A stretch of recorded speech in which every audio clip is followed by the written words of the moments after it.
어느 개가 쏟아진다는 인꼬부부의 가정에 한 기자가 물었습니다.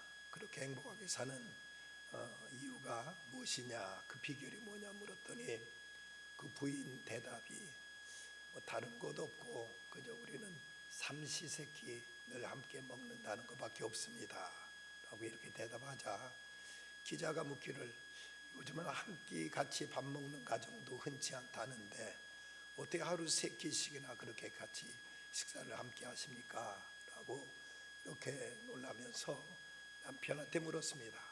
아니, 부인이 어떻게 그 삼시세끼 무슨 밥을 그렇게 끼니마다 밥을 해줍니까? 하고 물었더니 이 남편이 하는 말이, 끼니마다 다른 밥을 먹는 것이 이것이 몸에 좋다고 해서 아침에는 사또밥, 점심때는 인디안밥, 저녁에는 고래밥, 끼니마다 세 가지 다른 밥을 해준다고 이렇게 얘기를 하더랍니다. 이런 밥이라도 같이 먹을 수 있다는 것도 큰 행복인 줄 우리가 알아야 되겠죠. 통계에 의하면 지난 2018년 9월 통계청 발표에 의하면 인구주택 총조사에는 1인 가구 현황 및 특성에 따르면 현재 1인 가구가 전체 1967만 가구 중에서 562만 가구나 된다고 합니다. 올해는 이런 추세를 보면 올해 말에 가면 1인 가구의 비중이 29.1%를 차지할 것으로 예측되어서 10가구 중에서 3가구가 혼자 사는 가구가 될 거라는 이런 충격적인 보도가 나왔습니다. 원래 장래 인구 특별 추계는 5년마다 한 번씩 발표하는 것이 관례였는데 지난 2016년도에 공포된 점을 감안하면 2021년도에 발표될 것을 2년 앞당겨서 올해 또 다시 이제 앞으로 인구 변동 추계가 발표되었습니다. 지난 3월 28일 발표된 것에 의하면은 이제 앞으로 100년 뒤에 2098년도에 우리나라 인구는 현재 인구의 절반 수준으로 줄어들 거라고 합니다. 2,559만 명으로 감소할 것으로 나왔고, 올해 추계도 악화될 가능성이 있어서 최악의 시나리오를 보면 2021년, 그러니까 2년 후에 출산 합계가 0.78명으로 세계 최저 수준으로 줄어들 것이다. 지금까지 0.8명 이하로 줄어든 예가 없는데 이대로 가다가는 우리나라 인구가 2년 후에는 1년에 그 출산율이 0.78명으로서 두 사람이 결혼했으니까 최소 2명은 낳아야 현상 유지가 되는데 1명도 안 되고 0.78명으로 출산율이 떨어질 거라는 이런 보도 추상, 이렇게 추계된다는 보도가 나왔습니다. 이렇게 인구가 줄어들게 되면은 인구 감소는 곧 생산 인구 감소로 이어져서 성장률 하락 예상되고 노인 부양 등 미래 세대의 재정 부담이 급격히 커질 것이라는 이런 결론에 다다르게 됩니다. 이렇게 될 때 출생아보다 사망자가 더 많아지기 때문인데 지난 2016년 공표한 추계보다 이제 2019년보다 오히려 2029년보다 10년이 앞당겨져서 인구가 이제 줄어드는 추세로 올해부터 시작된다는 겁니다. 그렇게 될 때 이제 나타난 문제들은 여러 가지 심각한 현상들이 나타나게 될 것이죠.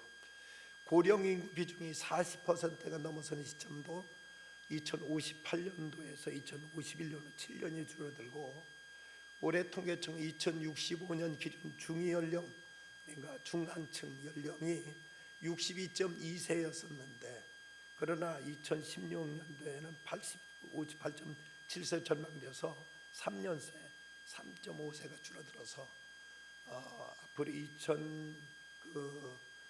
이 65년에는 가장 가운데 중간층 연령이 62.5세, 62.5세가 청년이 되는 이런 중간 나이가 된다는 이런 충격적인 보도가 나오고 있습니다.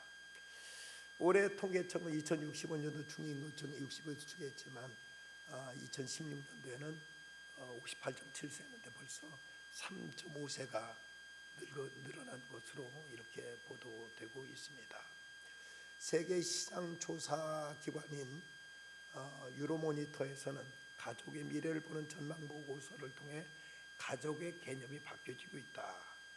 사회 경제 환경이 바뀌면서 부모와 두 자녀로 구성되었던 핵가족이 급속히 붕괴되면서 비자녀 가족, 비혼 가족, 동성 가족 등 다양한 형태의 가족들이 나타나고 있다는 것입니다. 여기다 출산 감소, 이혼 증가, 다세대 가족 감소, 부동산 상승이 겹치면서 가족의 구성원 숫자가 현저하게 줄어들고 있다는 것이죠. 그런데 문제는 설령 가정을 이룬다 해도 소득의 그 상당 부분이 자녀들 학원비로 지출되기 때문에 노후를 위해 저축하는 것도 꿈꾸기 어려운 현실이라고 합니다. 그렇기 때문에 결혼을 한다고 해도 결혼 자체도 꺼리고 있고, 그리고 결혼해도 자녀를 안 낳는 이런 이제 세태라서 가정 붕괴가 급속도로 나타나고 있다고 이렇게들 모두 우려하고 있습니다. 우리 교회만 하더라도 지난 10년 전 경우는 1년이면 결혼식이 제가 주례한 결혼도 한 10건 정도 됐는데, 우리 요즘 들어서는 한두 건, 두세 건 정도에 지나지 않는 걸 보면 결혼이 얼마나 급격히 줄어들고 있고, 또 몇 해 전만 해도 1년이면 16명까지 제가 축복기를 했는데 요즘은 노덕건 몇 개 안 되는 걸 보면 얼마나 요즘 이제 가정이 무너지고 있는가를 우리에게 보여주고 있습니다. 오늘 골로새서 말씀은 이제 그리스도인의 가정이 어떠해야 되느냐를 이제 말씀하고 있습니다. 그 당시 골로새 전체 주제가 주 되신 그리스도, 모든 것의 주인 되신 그리스도를 강조하고 있는 골로새서 전체의 주제인데, 그럼 그리스도가 주인 되어야 될 그 현장이 어디냐? 오늘 말씀해 보면 교회보다도 먼저 가정에서 그리스도를 주로 모셔야 된다고 말씀합니다. 그런데 당시 말씀이 쓰여지던 시대 로마 사회에서는 여자의 위치는 하나의 인간이라기보다는 동물적인 하나의 가축과도 같은 이런 그 시대였고, 자녀들까지도 인격적인 대우보다는 자녀도 사고 팔 만큼 이렇게 동물적인 이런 이제 그 구조 속에서 전혀 인격적인 그 소외된 배려나 또 대우는 상상하기 어렵던 시대 속에서 사도 바울은 아내를 사랑하라, 자녀를 이제 그리스도의 사랑으로 영접하라는 이런 말씀을 통해 가히 혁명적인 이런 가르침을 주고 있습니다. 오늘 말씀의 중요한 열쇠는 주 안에서라는 구절이 반복되고 있는데, 아내들아 남편에게 복종하라, 이는 주 안에서 마땅하니라. 또 자녀들아 모든 일에 부모에게 순종하라, 이는 주 안에서 기쁘게 하는 것이라고 이렇게 말씀하고 있습니다. 그리스도인의 가정이라고 해서 비그리스도인들과 특별히 다를 것 없지만, 그럼에도 불구하고 우리가 명심해야 될 것은 우리 그리스도인들은 주 안에 있다는 사실 안에서 주님이 원하시는 가정의 구조는 어떠해야 되느냐 하는 이 문제를 오늘 성경은 우리에게 말씀하고 있습니다. 이 시대 가장 중요한 시대적인 어떤 사회적인 이슈가 있다면 가정의 회복의 문제일 터인데, 그런데 이제 깨어지고 무너지는 가정이 회복되는 것은 가정의 질서의 문제에서부터 이제 우리는 접근해야 될 것입니다. 오늘 먼저 오늘 말씀에는 두 가지 관계를 다루고 있는데, 첫째는 부부의 관계요, 두 번째는 부자의 관계, 부모와 자녀의 관계를 다루고 있습니다. 먼저 부부의 관계를 18절에 보면 아내들아 남편에게 복종하라, 이는 주 안에서 마땅하니라 라고 이렇게 말씀하면서 주 안에서 바람직한 부부 관계가 이루어지기 위해서 먼저 아내들에게 당부하는 말씀이 나타나고 있습니다. 그런데 아내들 남편에게 복종하라고 말씀했는데 이것은 아내들에게만 일방적으로 주어지는 말씀이 아니라 남편에게도 역시 해당되는 말씀입니다. 그래서 병행 구절을 말할 수 있는 에베소서 5장 21절에 보면 그리스도를 경외함으로 피차 복종하라고 말씀하셔서 이 말씀은 꼭 여자들에게만 해당되는 것이 아니라 남자에게도 해당된다는 사실을 우리는 잊지 말아야 됩니다. 근데 특별히 이제 여기서 아내들에게 이제 그 복종을 말씀하고 있는 것은 이것은 가정의 질서를 세우기 위해서 남자나 여자나 같은 위치에 있지만 그래도 아내에게 먼저 이 복종을 말씀하시므로 가정을 어떤 질서를 세우기 위해서 먼저 여자 쪽에서 남자에게 복종하라고 성경은 말씀합니다. 이 복종이라는 단어의 본래의 의미는 이건 군대 용어로서 차례로 정렬시킨다는 이런 뜻을 가지고 있습니다. 그래서 사도 바울은 가정의 질서를 위해서 먼저 아내가 남편에게 복종하라고 이렇게 말씀하고 있습니다. 이것은 어떤 우열이 있기 때문에 그런 것은 아닙니다. 남자가 여자보다 더 우월하고 여자는 열등하기 때문에 그런 것이 아닌 것이죠. 그것을 우리가 성경에 찾아볼 수 있는 것은 성부, 성자, 성령이 삼위 하나님은 다 동등하신 하나님이십니다. 그럼에도 불구하고 성자 하나님은 성부 하나님께 복종하셔서 이 땅에 오셨고 죽기까지 복종하셔서 십자가에 못 박혀 죽으셨습니다. 그러기에 여자가 남자보다 더 낮은 위치에 있기 때문에 복종하라는 것이 아니라 동등한 위치지만 가정이란 이런 어떤 이제 조직의 질서를 세우기 위해서는 누군가 이제 리더가 있어야 되고 리더를 세우기 위해서는 누군가 거기에 복종하는 이런 자세가 있어야만 그 가정이 설 수 있기에 하나님 먼저 이제 아내에게 남편에게 복종하라고 말씀하고 있습니다. 그런데 이 그 복종한다는 이 말을 우리가 이제 하나님께서 우리에게 주신 말씀인데 이것은 그 남편에게 대한 책임도 함께 다루고 있습니다. 남편들아 아내를 사랑하며 괴롭히지 말라. 여기서 사랑이란 단어는 에로스가 아니라 아가페이 단어로 쓰여지고 있습니다. 이 아가페이 단어라는 것은 이것은 이제 희생적인 사랑이요 조건 없는 사랑을 말하고 있습니다. 어떤 면에서는 복종하기보다도 사랑하기가 더 힘든 일이요 더 어려운 일일 수 있습니다. 복종은 그저 자기의 모두 눈 찔끔 감고 그저 그 말에 따르기만 하면 되지만 이 사랑은 무한대한 책임이 여기에 따르기 때문에 사랑한 말로 이렇게 쓰여지고 있습니다. 그럼 19절에서는 눈을 끄는 단어 중 하나는 아내를 괴롭게 하지 말라고 말씀합니다. 어쩌면 남자들이 아내를 괴롭힐 소지가 더 크기 때문에 남편에게 아내를 괴롭히지 말라고 말씀합니다. 요즘은 세계적으로도 그 여자 아내에게 구타당하는 남자도 많이 있다고 하지만 그러나 아직도 남자가 아내를 괴롭힐 수 있는 이런 성향이 더 크기 때문에 남편들에게 아내를 사랑하라고 하면서 괴롭히지 말라고 말씀합니다. 이 괴롭힌다는 말의 헬라어 피크라이노라는 이 단어는 독한 말로 상대방의 마음에 상처를 입힌다는 뜻으로서 이것은 그 육체적인 학대뿐만 아니라 정신적으로 아내를 모욕하거나 무시하거나 아내에게 마음에 고통을 주는 이런 언어를 쓰는 것까지도 포함하는 말입니다. 그래서 성경은 남편들아 아내를 사랑하여 괴롭히지 말라고 이렇게 말씀하고 있습니다. 아내는 남편에게 사랑하는 마음으로 남편을 이제 존경한 마음으로 복종하라고 했고 또 남편들은 아내를 사랑하여 괴롭히지 말라고 이렇게 말씀하고 있습니다.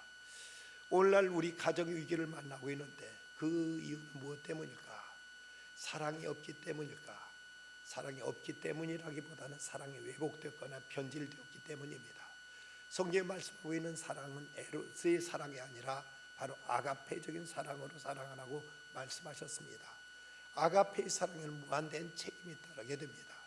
옛날 우리 부모대에서는 어쩌면 지금 우리들처럼 사랑한다는 말 많지 않았지만 그럼에도 불구하고 한 번 결혼하면 끝까지 해로할 줄 알았습니다. 이건 서로 상대방을 책임질 줄 알았기 때문이었죠. 오늘날은 서로 사랑한다는 말은 그렇게 그야말로 귓다갑게 들릴 정도로 흔해졌지만 그 사랑은 이기적인 사랑이고 육체적인 사랑이고 자기 중심적인 사랑이라서 이 사랑이 이렇게 넘쳐나는 시대에도 오히려 많은 가정들이 무너지고 깨어지는 것은 진정한 하나님께 우리를 사랑하신 그런 아가페적인 사랑이 아니라 서로 자기 이기적인 사랑, 어떤 육감적인 사랑, 이런 사랑이다 보니까 가정이 더 쉽게 무너지고 있습니다. 언제가 어떤 여성 잡지에 한 목수 아내의 수기가 실린 적이 있었는데 밤마다 술이 취해가지고 집에 들어온 이 남편은 이제 술이 취했다면 아내를 무시하며 하는 말이 당신이 미련하니까 아이들도 공부를 못한다고 아내한테 삿대질하면서 아내를 이렇게 이제 모욕을 주곤 했습니다. 그런데도 그 말을 듣고도 이 아내는 그야말로 속에서는 그 화가 치밀어 올랐지만 아이들을 보면서 했던 말이 너희들이 공부 잘못한 건 모두 다 엄마 탓이다. 하지만 훌륭한 기술만은 익힐 수 있으니까 노력해야 한다. 너희 아버지처럼 말이다 하면서 이렇게 아이들을 타일렀다고 합니다. 속으로는 얼마나 자존심 상하고 얼마나 괴로웠겠지만 그래도 아이들을 교육을 위해서 또 남편을 세워주면서 너희들 공부 못하는 건 다 엄마 탓이다마는 그러나 아버지처럼 기술은 잘 배울 수 있으니까 열심히 노력해라 하고 이렇게 타이르면서 남편을 세워주고 아이들을 이렇게 가르치면서 가정의 질서를 세웠다는 것이죠. 어쩌면 전 세계 가장 찬사를 받으면서 결혼했던 사람이 있다면 영국의 황태자 찰스 황태자였을 것입니다. 다이애나와 함께 결혼한 그 결혼식은 전 세계에 중계되었고 그 화려한 결혼식에 가장 많은 돈이 들면서 그 제일 선물이 많은 결혼식, 전 세계 대통령과 지도자들이 와서 축하해 준 이런 결혼식이었지만 그 결혼식도 끝내 헤어지고 말았습니다. 그 결혼식에 어떤 돈이 부족했던 것이 아니었고 결혼식에 축하가 부족했던 것도 아니었고 그 결혼식에 다른 어떤 이제 호화로운 치장이 부족했던 건 아니었지만 두 사람은 사랑 없는 결혼 그리고 어떤 믿음이 없는 결혼이었다 보니까 둘 다 처음부터 사랑했던 사이가 아니었습니다. 단지 왕실의 체면과 격식을 세우고 지켜야 된다는 이런 어떤 이제 그 목적에서 저런 정략적인 결혼이었다 보니까 찰스 황태자도 이녀를 그 다이애나를 사랑하기 전에 만나기 전에 사랑했던 연인이 있었고 다이애나는 일찍이 자기 어머니 그가 남편을 버리고 떠난 이런 가운데서 자란 어떤 가정적인 상처를 안고 있었던지라 자기 남편 이제 찰스 황태자가 그가 카밀라 파커볼스와 연문이 이제 터지자 그녀는 또 다시 버림받은 내면의 그 고독을 채우기 위해서 대리만족을 위해서 머리 손질만 한 번에 $5,400 그리고 의상 구입비만도 1년이면 10억 원을 쓸 만큼 이런 데 지장하면서 그 자신도 이제 부정을 저지르면서 끝내 그 가정은 파탄에 이르고 말았습니다. 저들에게는 다른 것이 없었던 것이 아니라 진정한 참된 사랑이 없었고 그리고 믿음이 없었기에 그 가정은 이렇게 서로에게 상처만 남기고 전 세계 많은 사람들에게 이제 참으로 실망을 안기면서 이렇게 가정이 깨어져 버리고 말았는데 가정은 무엇보다도 믿음의 반석 위에 세워지지 않으면 그 가정은 쉽게 무너질 수밖에 없다는 이 사실을 우리에게 경종으로 들려주고 있습니다. 우리에게 성경은 말씀합니다. 아내들아 남편에게 복종하라. 남편들아 아내를 사랑하여 아내를 괴롭히지 말라고 말씀합니다. 주님의 말씀 가운데 우리들의 가정이 세워질 때만 가정은 든든히 세워질 수 있습니다. 두 번째, 부모와 자녀의 관계를 말씀하는데 오늘 20절 말씀, 자녀들아 모든 일에 부모에게 순종하라. 이는 주 안에서 기쁘게 하는 것이니라. 또 여기서 부모에게 순종하라고 말씀하셨는데, 근데 우리가 이해하기 어려운 것은 아내들아 남편에게 복종하라고 말씀하셨는데, 여기서 자녀들은 부모에게 순종하라고 말씀하고 있습니다. 그 의미 분명 단어가 다르게 쓰여 있습니다. 왜 아내에게는 남편에게 복종하라고 되어 있고 자녀에게는 부모에게 순종하라고 되어 있을까? 그런데 우리 번역상의 문제로서 의미적으로 보면 어떠면은 아내에게 말하는 것이 순종이고 자녀에게 말씀하는 것은 복종이 맞다고 보여집니다. 그 증거가 그 표준 세번역 성경에 보면 그 의미에 따라서 그 아내들아 남편에게 순종하라고 되어 있고, 그리고 자녀들아 부모에게 복종하라고 이렇게 번역되어 있는 것을 표준 세번역 성경에 보면 그렇게 번역되어 있는 것을 찾아볼 수가 있습니다. 그런데 아내가 그 남편에게 복종하는 것은 자발적인 것으로서 이것은 남편에 대한 어떤 그 권위를 세우기 위한 질서를 위한 것이라면, 그 자녀에게 부모에게 복종하라는 말씀은 이건 절대적인 명령으로서, 이건 하나님께 세우신 권위에 대한 순종으로서, 권위에 대한 하나님께 세우신 권위를 인정하는 것으로서 사람이 하나님께 복종하듯이 자녀들도 부모에게 복종하라는 이런 절대적인 명령으로 쓰이는 것을 볼 수가 있습니다. 순종, 그 자식이 순종하는, 부모에게 순종하는 태도는 하나의 마치 하나님께 우리가 복종하는 것처럼 자녀들도 마땅히 하나님 부모에게 이런 자세로 복종해야 된다고 말씀합니다. 미국의 가정의학자요 또 상담가인 제임스 답슨이라는 분이 있습니다.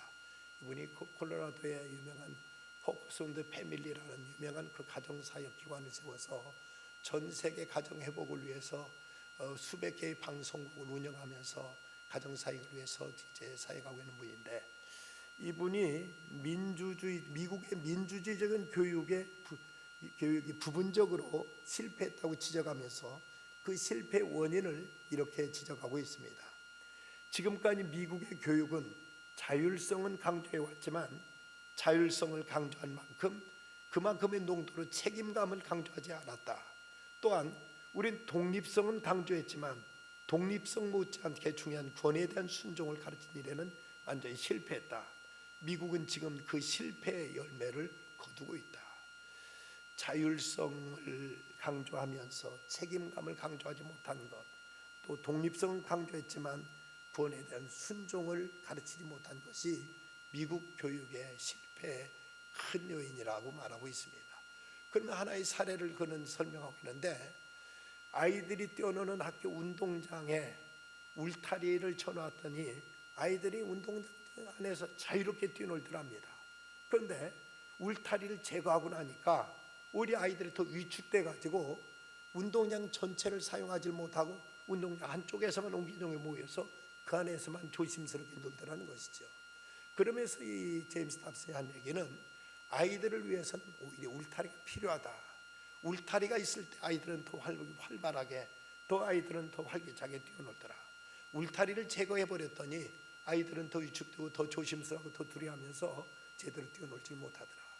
아이들에게는 어느 정도 부모의 간섭이 필요하고 부모의 제재가 필요하고 부모의 때로는 훈계가 필요하고 때로는 사랑의 매까지도 필요한 것이라고 이렇게 말하고 있습니다.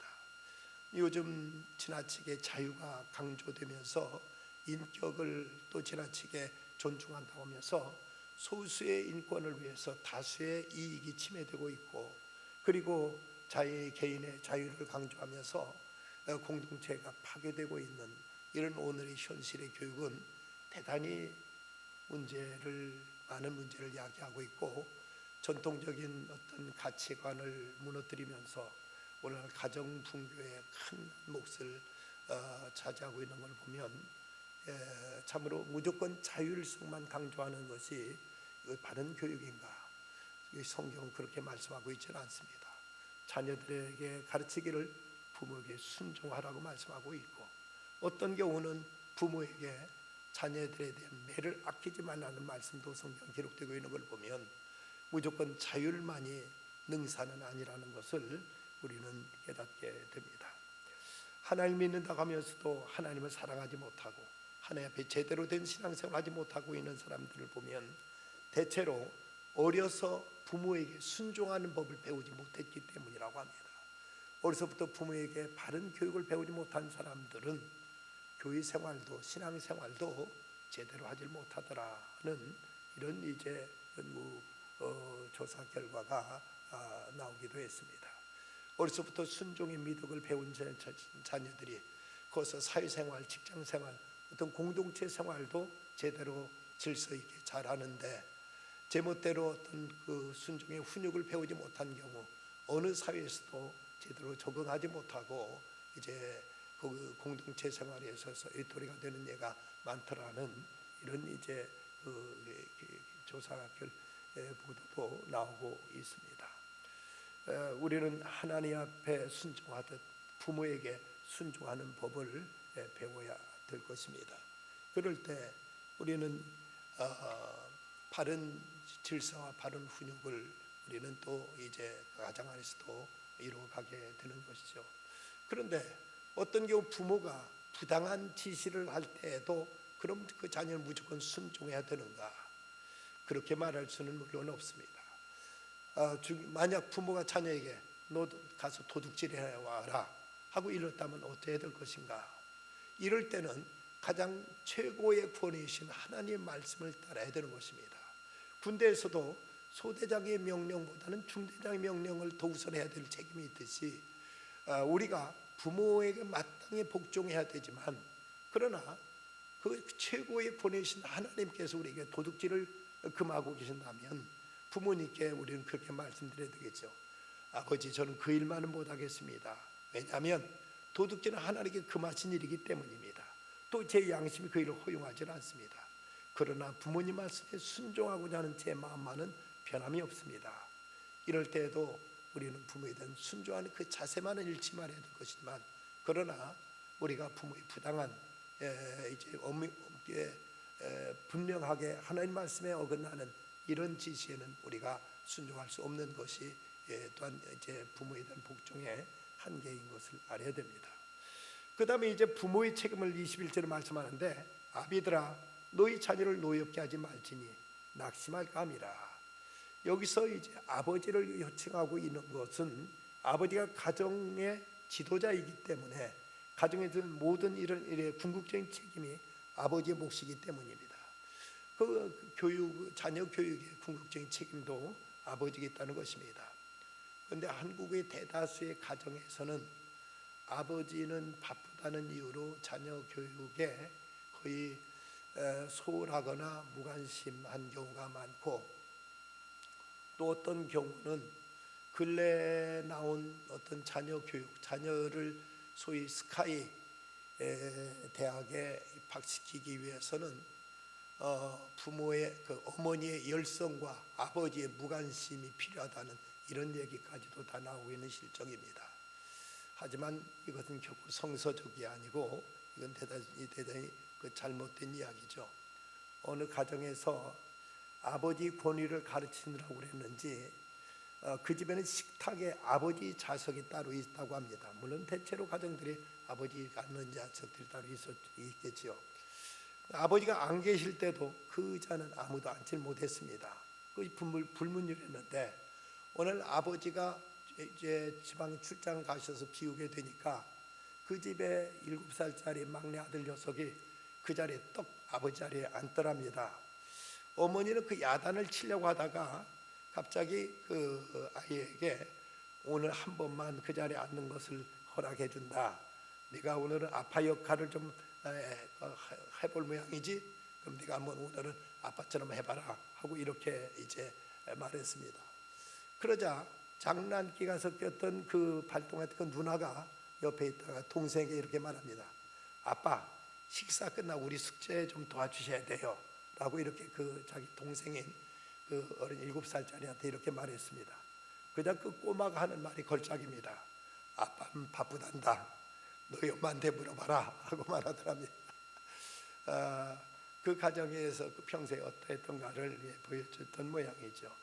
아무리 바빠도 부모는, 아버지는 또 자녀에 대한 관심과 이제 교육을 결코 소홀히 해서는 안 될 일입니다. 아비들아 너희 자녀를 노엽게 하지 말지니 낙심할까 함이라. 어떤 경우에 자녀들이 부모에 대해서 이제 노하고 반항하게 되는가? 대체로 세 가지 경우라고 합니다. 그 첫째는 지나치게 징계할 때, 두 번째는 부모의 이중적인 모습, 세 번째는 부모의 무관심. 이것이 자녀들로 하여금 부모에 대해서 부모로 인해서 노하게 되는 경우라고 합니다. 지나친 징계도 문제가 되고, 그리고 이중적인 모습도 자녀들이 부모에 대해서 노하게 되고, 또 하나는 부모의 무관심도 자녀를 이제 노하게 한다고 한다면, 우리가 우리 자녀들을 어떻게 따뜻한 관심으로 저들에게 훈계해야 될 것인가, 문제는 우리가 깊이 고민하고 우리가 지혜롭게 자녀들을 잘 지도해야 될 것입니다. 오랫동안 교단에 있으면서 기독교 교육에 대해서 큰 관심을 가졌던 오인숙 여사가 너희 자녀를 위해 울라는 이 책에서 이런 말로 부모들에게 호소하고 있습니다. 이제 크리스천 부모들은 자신과 자신의 자녀들을 위해서 울 때가 되었습니다. 가정이 무너져가고 있고 아이들의 마음이 황폐해져 거리를 떠돌고 있습니다. 일부라고 할지라도 초등학교 아이들조차도 담배를 피우고 거침없이 욕설을 하는가 하면 음란물과 인터넷 중독에 빠져들어가고 있는 것은 이는 이 무서운 시대를 우리는 살고 있습니다. 우리의 자녀들 속에 깊이 파고들어 있는 물질 문명의 소산들을 외면하기에는 그 탕류가 너무나 거세기만 합니다. 이 시대는 부모들의 눈물을 필요로 합니다. 하나님 나라가 바로 우리 아이들에게 달려있기 때문입니다. 예수님께서 마지막 그 십자가에 향해서 걸어가시면서 하신 말씀, 너희와 너희 자녀를 위해 울라 하고 예수가 말씀하셨다면 우리는 우리 자녀들을 위해 참으로 눈물로 기도해야 될 때일 것입니다. 아비들아 너희 자녀를 경록해 하지 말지 낙심할까 하노라. 여기 낙심이란 단어에 해당하는 헬라어 본래 의미는 용기를 잃다는 뜻인데, 우리 자녀들이 용기를 잃게 되면 내일마저도 함께 잃게 되어버리고 말 것입니다. 기성세대들은 오늘날 자라는 세대들, 저들의 따뜻한 관심과 저들로 하여금 용기를 잃지 않도록 사랑의 격려와 저들을 향한 따뜻한 지도가 어느 때보다도 필요한 때입니다. 미국의 프랭크라는 사업가가 있었습니다. 그는 자수성가한 사람으로 무일푼을 시작해서 큰 백만장자가 자리에 오르게 됩니다. 그리고 나서 그는 사회적으로 많은 기부 활동을 펼치고, 그는 또 지역 학생들을 위한 장학재단을 세우기도 하고, 그리고 많은 사람들, 어려운 사람들을 돕고 나면서 그는 자선사업가로서 이름을 날렸습니다. 또 자기는 또 그렇게 하는 것이 진정한 성공이라고 생각도 했습니다. 그래서 돈을 버는 대로 많은 사람을 돕기도 하고 이제 자선사업에도 힘썼는데, 근데 그에게 모자란 것 딱 하나 있었다면 그에게는 신앙, 믿음이 없었습니다. 그러다 보니까 그는 그런 자선 활동을 통해서 사람들 자기 이름을 내놓고 과시하는 것, 그래서 사람들을 칭송과 어떤 찬사를 받는 것, 이런 것에 관심을 가지면서 정작 가족과 자녀들을 돌보질 못했습니다. 그러던 중에 아들은 마약 중독에 빠지게 되었고, 또 딸은 그만 교통사고로 중상을 입게 되자 아내마저 그 곁을 떠나버리고 말았습니다. 결국 그는 자신이 지금까지 수고해서 세우는 모든 것이 바로 모래 위에 지은 집이라는 사실을 그는 깨닫게 되었습니다. 집을 세울 때 가장 중요한 것은 역시 기초입니다. 기초가 온전하지 못하면 그 집은 아무리 호화롭게 지어도 그 집은 무너져 버리고 마는 것입니다. 우리들의 가정을 어디 위에 세우는가? 우리의 가정을 과연 무엇 위에 우리가 세우는가? 어떤 황금 만능주의라는 이 시대의 어떤 철학 위에 세우는가? 어떤 육체적인 쾌락과 세상적인 어떤 풍조 위에 우리들의 가정을 세우고 있는 것은 아닌가? 무엇보다 우리들은 믿음 위에 우리들의 가정을 세울 때 그곳에 사랑이 꽃피게 되고, 그러면서 가족 안에 참된 화해와 그리고 서로 관용과 그곳에서 참된 이제 사랑의 교제가 아름답게 이루어지게 될 것입니다. 청교도들은 재산을 유산으로 남기지 말고 가치를 유산으로 남기라고 이렇게 가르쳤습니다. 자녀들에게 재산을 물려주기보다도 참된 가치, 참된 신앙을 가르쳐 주려고 말한 것입니다. 설교가 앤드루 블랙우드는 말하기를 부모가 자녀에게 남길 수 있는 고귀한 유산은 세 가지인데, 첫째는 좋은 추억, 두 번째는 좋은 습관, 세 번째는 좋은 이상이라고 이렇게 설교했습니다. 참으로 우리 자녀를 사랑한다면 저들에게 무엇이 소중한지, 저들에게 좋은 추억을 함께 만들어 갈 것이고, 그리고 좋은 습관을 길들도록 해야 될 것이고, 그리고 좋은 가치관, 좋은 이상을 갖게 해줄 때 우리 자녀들은 이런 그 유산을 물려받아서 참으로 복되게 아름답게 자라가게 될 것입니다.